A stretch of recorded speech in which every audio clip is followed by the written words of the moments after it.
Penindasan kaum musyrikin kini semakin intensif. Penyiksaan dan pembunuhan pun menjadi hal yang rutin terjadi. Menanggapi hal itu, Rasulullah SAW memerintahkan kepada umat Islam untuk hijrah ke Habasyah, kerajaan Nasrani yang rajanya memerintah dengan keadilan. Tidak seorang pun yang berada di sisinya terzalimi. Khawatir atas penyiksaan dan keinginan untuk dapat dengan bebas beribadah kepada Allah, sejumlah umat Islam berhijrah ke Habasyah atas perintah dari Rasulullah SAW. Pada bulan Rajab, 12 orang laki-laki dan 4 orang perempuan dipimpin oleh Utsman bin Affan dan istrinya Ruqayyah, putri dari Rasulullah SAW, secara sembunyi-sembunyi meninggalkan Mekah. Mereka pun menjadi keluarga pertama yang berhijrah di jalan Allah sejak Nabi Ibrahim alaihissalam dan Nabi Lut alaihissalam berhijrah bersama keluarganya.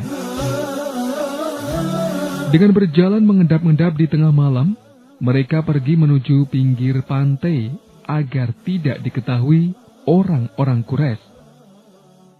Secara kebetulan saat mereka tiba di pelabuhan Saibah, ada 2 kapal datang yang bertolak menuju Habasyah. Setelah orang-orang Quraisy mengetahui kepergian orang-orang Muslim ini, mereka segera mengejar. Tapi tatkala mereka tiba di pinggir pantai, orang-orang Muslim sudah bertolak dengan selamat.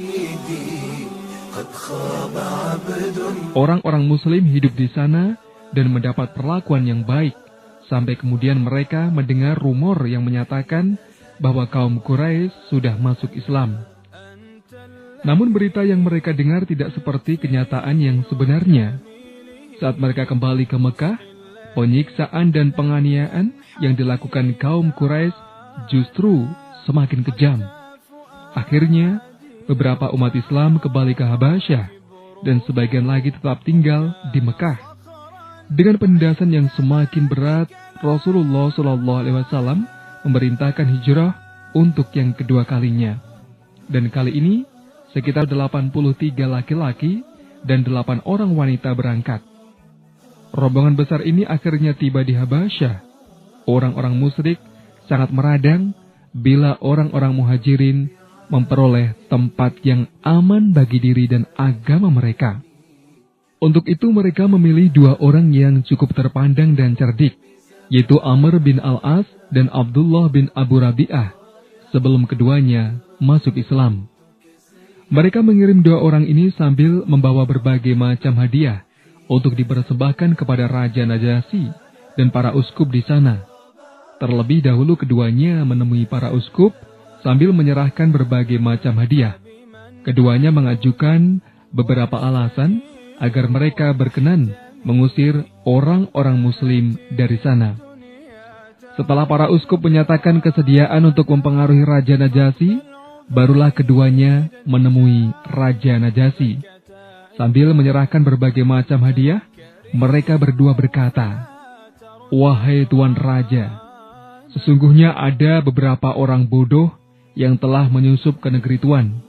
Mereka ini telah memecah belah agama kaumnya, juga tidak mau masuk ke dalam agama Tuan. Mereka datang sambil membawa agama baru yang mereka ciptakan sendiri.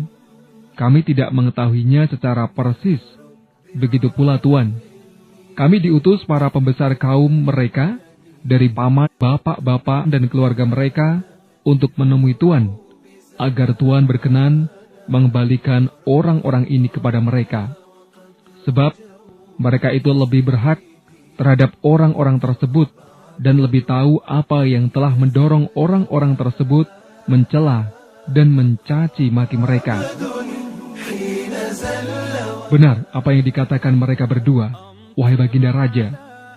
Serahkanlah mereka itu kepada mereka berdua, agar keduanya mengembalikan mereka ke kaum dan negerinya. Demikian kata para uskup. Namun, Raja Najasyi merasa perlu untuk meneliti secara detail masalah ini dan mendengarkan dari masing-masing pihak. Maka Raja Najasyi mengirim utusan untuk menemui orang-orang Muslim dan mendatangkan mereka ke hadapannya. Maka Najasyi berkata, "Macam apakah agama kalian?" yang karena agama itu kalian memecah belah kaum kalian, dan kalian juga tidak mau masuk agama kami, serta tidak satupun dari agama-agama ini. Ja'far bin Abu Thalib yang menjadi juru bicara orang-orang muslim menjawab, "Wahai Tuan Raja, dulu kami adalah memeluk agama jahiliyah. Kami menyembah berhala-berhala, memakan bangkai, berbuat mesum, memutuskan tali persaudaraan, menyakiti tetangga, dan yang kuat di antara kita memakan yang lemah. Begitulah gambaran kami dahulu. Hingga Allah mengutus orang Rasul dari kalangan kami sendiri yang kami ketahui nasab, kejujuran, amanah, dan kesucian dirinya. Beliau menyeru kami kepada Allah untuk mengesahkan dan menyembahnya, serta meninggalkan penyembahan kami dan bapak-bapak kami terhadap batu dan patung. Beliau juga memerintahkan kami untuk berkata jujur, menjalin hubungan kekerabatan, berbuat baik kepada tetangga, melaksanakan amanah, menghormati hal-hal yang disucikan dan darah. Beliau melarang kami berbuat mesum, berkata palsu, mengambil harta anak yatim, dan menuduh wanita-wanita yang suci. Beliau memerintahkan kami untuk menyembah Allah semata, tidak menyekutukan sesuatu pun dengannya. Memerintahkan kami mengerjakan sholat, mengeluarkan zakat dan berpuasa. Dan dia menyebutkan ajaran-ajaran Islam yang lain. Lantas, kami membenarkan, beriman dan mengikuti beliau atas apapun dari agama Allah. Lalu kami menyembah Allah semata, tidak menyekutukan sesuatu dengannya.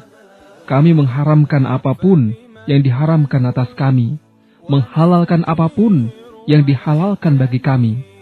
Kemudian kaum kami memusuhi kami, menyiksa kami, dan menimbulkan cobaan terhadap agama kami, dengan tujuan untuk membalikan kami kepada penyembahan terhadap patung, tanpa diperbolehkan menyembah Allah, agar kami menghalalkan berbagai macam keburukan seperti dahulu. Setelah mereka menekan, mempersempit gerak kami, berbuat semena-mena, dan menghalangi diri kami dari agama kami, maka kami pun pergi ke negeri Tuhan dan memilih Tuhan daripada orang lain. Kami gembira mendapat perlindungan Tuhan, dan kami tetap berharap agar kami tidak dizalimi di sisi Anda, wahai Tuan Raja.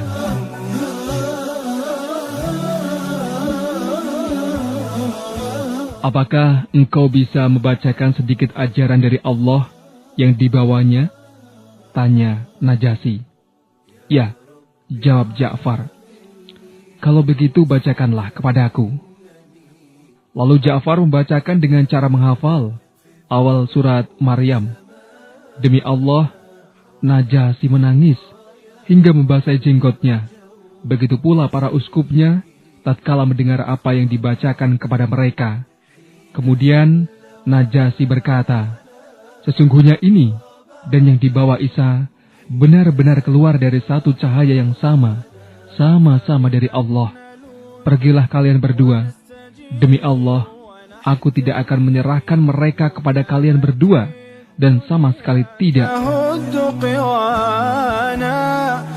Maka keduanya beranjak pergi dari hadapan Najasyi.